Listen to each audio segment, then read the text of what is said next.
പിടിച്ചു നിൽക്കാൻ സാമ്പാറും ചിക്കനും വിറകടുപ്പിലേക്ക് മാറ്റി മാള ബ്ലോക്ക് പഞ്ചായത്തിലെ കുടുംബശ്രീ കലവറ ജനകീയ ഹോട്ടൽ. ഈ സ്ഥിതി തുടർന്നാൽ തിങ്കളാഴ്ചയോടെ ഹോട്ടൽ അടയ്ക്കേണ്ടി വരും. ഗ്യാസ് ഇല്ലാതായപ്പോൾ ചായയും പുട്ടും ഓംലറ്റും ഉപേക്ഷിച്ചു. അടുപ്പിൽ വെച്ചുണ്ടാക്കുന്ന ചോറ് 30 രൂപ നിരക്കിൽ കൊടുത്താൽ മിച്ചമായി ഒന്നും ഉണ്ടാകില്ല.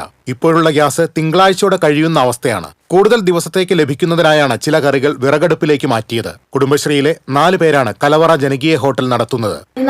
ഈ ഹോട്ടലോട്ട് ജീവിച്ചു പോകുന്നത് ഞങ്ങൾക്കിപ്പോ ഗ്യാസിന്റെ ബുദ്ധിമുട്ടുകൊണ്ട് ചായ നിർത്തുകയാണ്, ഓംലേറ്റ് നിർത്തുകയാണ്, പിന്നെ പുട്ട് നിർത്തുകയാണ്, പിന്നെ ഇഡ്ഡലി മാത്രം പോകണമെങ്കിൽ ചായ വേണം. അതാണ് ഞങ്ങളുടെ അവസ്ഥ.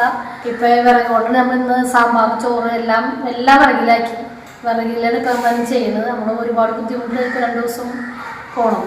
ഈ തിങ്കളാഴ്ചയോടെ ഒരുമാതിരി നിർത്താനുള്ള മട്ടിൽ നമ്മൾ പോണത്. പൊയ്യയിലെ മത്സ്യത്തൊഴിലാളികളുടെ കൂട്ടായ്മ നടത്തുന്ന അമ്മ ഹോട്ടലിൽ ഇപ്പോൾ എല്ലാം വിറകടുപ്പിലേക്ക് മാറ്റിയിട്ടുണ്ട്. എന്നാൽ അത്യാവശ്യ സാധനങ്ങൾ വേഗത്തിൽ പാകം ചെയ്തു കൊടുക്കാൻ കഴിയുന്നില്ല. ഗ്യാസ് ഉപയോഗം പൂർണ്ണമായി ഉപേക്ഷിച്ചിട്ടില്ല. ഈ നിലയിൽ ഒരാഴ്ച കൂടി മുന്നോട്ട് പോകാൻ കഴിയും. ചായക്കടകളുടെയും ഹോട്ടലുകളുടെയും പ്രവർത്തന സമയം ചുരുക്കിയിട്ടുണ്ട്. വരും ദിവസങ്ങളിൽ പല ഹോട്ടലുകളും അടച്ചിടേണ്ടി വരുമെന്ന അവസ്ഥയിലാണ്. TCV news, Mala.